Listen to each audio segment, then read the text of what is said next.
दोस्तों नमस्कार। मैं हूं आपका दोस्त सिमरतपाल सिंह और आप देख रहे हैं रोटी कपड़ा मकान और निवेश।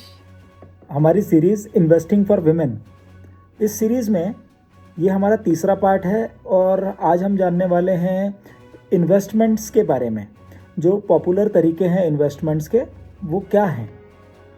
एक बहुत ही पुराना और बहुत ही कारगर तरीका जो इन्वेस्टमेंट का है वो है गोल्ड खरीदना, सोना खरीदना। सोने में निवेश करना या इन्वेस्टमेंट करना ये सदियों से चला आ रहा है, क्योंकि सोने के अंदर एक ऐसी प्रॉपर्टी होती है कि आप उसको कहीं भी किसी भी समय एनकैश करा सकते हैं और इसलिए ये एक इमरजेंसी फंड की तरह भी आपके काम में आता है। पुराने ज़माने से चला आ रहा है ये इन्वेस्टमेंट और ये आज भी उतना ही कारगर है, लेकिन कुछ दिक्कतें हैं इसके अंदर, उनके बारे में बात करते हैं। देखिए, सोने में हमने बात की इन्वेस्टमेंट होती है, सोने में बचत नहीं की जा सकती, सोने में इन्वेस्टमेंट होती है। अब इन्वेस्टमेंट और बचत में फ़र्क क्या है कि जो भी आपकी इन्वेस्टमेंट है इसमें आपका जो प्रिंसिपल अमाउंट है वो भी कम हो सकता है।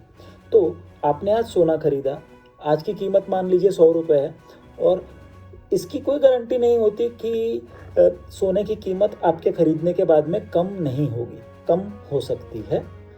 इसलिए इसको बचत ना कहते हुए इसलिए इसको निवेश कहा जाता है, इन्वेस्टमेंट कहा जाता है।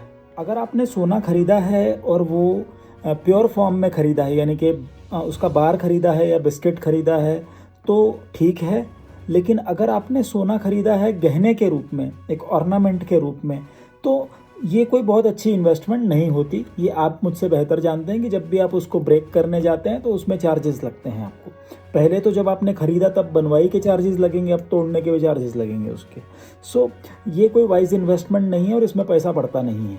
सोने की सबसे अच्छी प्रॉपर्टी उसकी लिक्विडिटी होती है कि आप उसको कभी भी इनकैश कर सकते हैं, आप उससे कैश कभी भी ले सकते हैं। इस वजह से सोने में इन्वेस्टमेंट बहुत पॉपुलर होती है। और दूसरी चीज़, हमेशा ये महंगाई को बीट करता है। जब आपने बचत की, बैंक की एफडी बनाई, एफडी से आपको थोड़ा सा बेटर रिटर्न सोना दे सकता है। इसके बाद में जो पॉपुलर इन्वेस्टमेंट है वो प्रॉपर्टी है। ज़मीन खरीदना, प्लॉट खरीदना, फ्लैट खरीदना, घर मकान जो भी आप कह लीजिए। प्रॉपर्टी में जो इन्वेस्टमेंट आपने की ये इन्वेस्टमेंट है, बचत नहीं, और ये लॉन्ग टर्म के लिए की जानी चाहिए।